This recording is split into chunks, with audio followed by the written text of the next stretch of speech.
नमस्कार दोस्तों, हमारे YouTube चैनल में आपका स्वागत है। अगर दोस्तों आप हमारे चैनल पर नए हैं तो चैनल को एक बार जरूर सब्सक्राइब करना। साथ ही दोस्तों घंटी वाली बटन को भी जरूर दबाना ताकि आपको एक नए वीडियो की नोटिफिकेशन मिलती रहे। सोमनाथ मंदिर भूमंडल में दक्षिण एशिया स्थित भारतवर्ष के पश्चिमी छोर पर गुजरात नामक प्रदेश स्थित अत्यंत प्राचीन व ऐतिहासिक शिव मंदिर का नाम है। यह भारतीय इतिहास तथा हिंदुओं के चुनिंदा और महत्वपूर्ण मंदिरों में से एक है। इसे आज भी भारत के 12 ज्योतिर्लिंगों में सर्वप्रथम ज्योतिर्लिंग के रूप में माना जाता है। गुजरात के सौराष्ट्र क्षेत्र के वेरावल बंदरगाह में स्थित इस मंदिर के बारे में कहा जाता है कि इसका निर्माण स्वयं चंद्रदेव ने किया था, जिसका उल्लेख ऋग्वेद में स्पष्ट है। यह मंदिर हिंदू धर्म के उत्थान पतन के इतिहास का प्रतीक रहा है। अत्यंत वैभवशाली होने के कारण इतिहास में कई बार यह मंदिर तोड़ा गया, पुनर्निर्मित किया गया। वर्तमान भवन के पुनर्निर्माण का आरंभ भारत की स्वतंत्रता के पश्चात लौह पुरुष सरदार वल्लभ भाई पटेल ने करवाया और 1 दिसंबर 1955 को भारत के राष्ट्रपति शंकर दयाल शर्मा जी ने इसे राष्ट्र को समर्पित किया। सोमनाथ मंदिर विश्व प्रसिद्ध धार्मिक और पर्यटन स्थल है। मंदिर प्रांगण में रात 7:30 से 8:30 बजे तक 1 घंटे का साउंड एंड लाइट शो चलता है, जिसमें सोमनाथ मंदिर के इतिहास का बड़ा ही सुंदर सचित्र वर्णन किया जाता है। लोक कथाओं के अनुसार यही श्री कृष्ण ने देह त्याग किया था। इस कारण इस क्षेत्र का और भी महत्व बढ़ जाता है। सोमनाथ जी के मंदिर की व्यवस्था और संचालन का कार्य सोमनाथ ट्रस्ट के अधीन है। सरकार ने ट्रस्ट को जमीन, बाग बगीचे देकर आय का प्रबंध किया है। यह तीर्थ पितृगणों के श्राद्ध, नारायण बलि आदि कर्मों के लिए भी प्रसिद्ध है। चैत्र, भाद्रपद, कार्तिक माह में यहाँ श्राद्ध करने का विशेष महत्व बताया गया है। इन 3 महीनों में यहाँ श्रद्धालुओं की बड़ी भीड़ लगती है। इसके अलावा यहाँ 3 नदियाँ हिरण, कपिला और सरस्वती का महासंगम होता है। इस त्रिवेणी स्नान का विशेष महत्व है। प्राचीन हिंदू ग्रंथों में बताए कथानक के अनुसार सोम अर्थात चंद्र ने दक्ष प्रजापति राजा की 27 कन्याओं से विवाह किया था, लेकिन रोहिणी नामक अपनी पत्नी को अधिक प्यार व सम्मान देते हुए अन्याय को देखकर क्रोध में आकर दक्ष ने चंद्रदेव को श्राप दे दिया कि अब से हर दिन तुम्हारा तेज यानी चमक तीक्ष्ण होता रहेगा। फलस्वरूप हर दूसरे दिन चंद्र का तेज घटने लगा। श्राप से विचलित और दुखी सोम ने भगवान शिव की आराधना शुरू कर दी। अंततः शिव प्रसन्न हुए और सोमचंद्र के श्राप का निवारण किया। सोम के कष्ट को दूर करने वाले प्रभु शिव का स्थापन यहाँ करवाकर उनका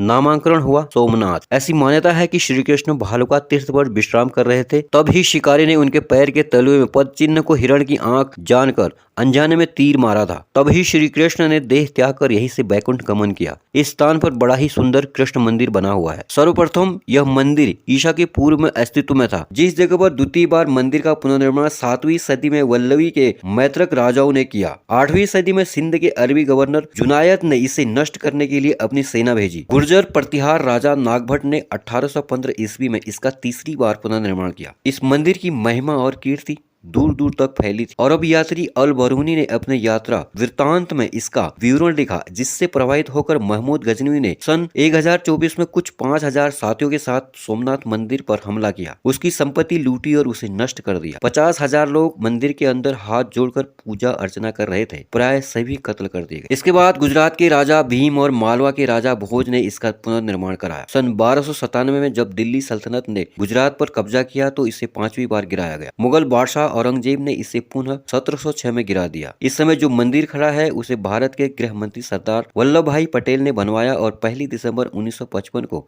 भारत के राष्ट्रपति डॉक्टर राजेंद्र प्रसाद ने इसे राष्ट्र को समर्पित किया। 1948 में प्रभास तीर्थ यानी प्रभास पाटन के नाम से जाना जाता था। इसी नाम से ही इसकी तहसील और नगर पालिका थी। यह जूनागढ़ रियासत का मुख्य नगर था, लेकिन 1948 के बाद इसकी तहसील, नगर पालिका और तहसील कचहरी का वेरावल में विलय हो गया। मंदिर का बार बार खंडन और जीर्णोद्धार होता रहा पर शिवलिंग यथावत रहा। लेकिन सन 1048 में महमूद गजनवी ने जो शिवलिंग खंडित किया वह यही आदि शिवलिंग था। इसके बाद प्रतिष्ठित किए गए शिवलिंग को 1300 में अलाउद्दीन की सेना ने खंडित किया। इसके बाद कई बार मंदिर और शिवलिंग को खंडित किया गया। बताया जाता है आगरा के किले में रखे देवद्वार सोमनाथ मंदिर के हैं। महमूद गजनवी सन 1026 में लूटपाट के दौरान इन द्वारों को अपने साथ ले गया था। सोमनाथ मंदिर के मूल मंदिर स्थल पर मंदिर ट्रस्ट द्वारा निर्मित नवीन मंदिर स्थापित है। राजा कुमारपाल द्वारा इसी स्थान पर अंतिम मंदिर बनवाया गया था। सौराष्ट्र के मुख्यमंत्री उछांगराय नवल शंकर ढेवर ने 19 अप्रैल 1940 को यहाँ उत्खनन कराया था। इसके बाद भारत सरकार के पुरातत्व विभाग ने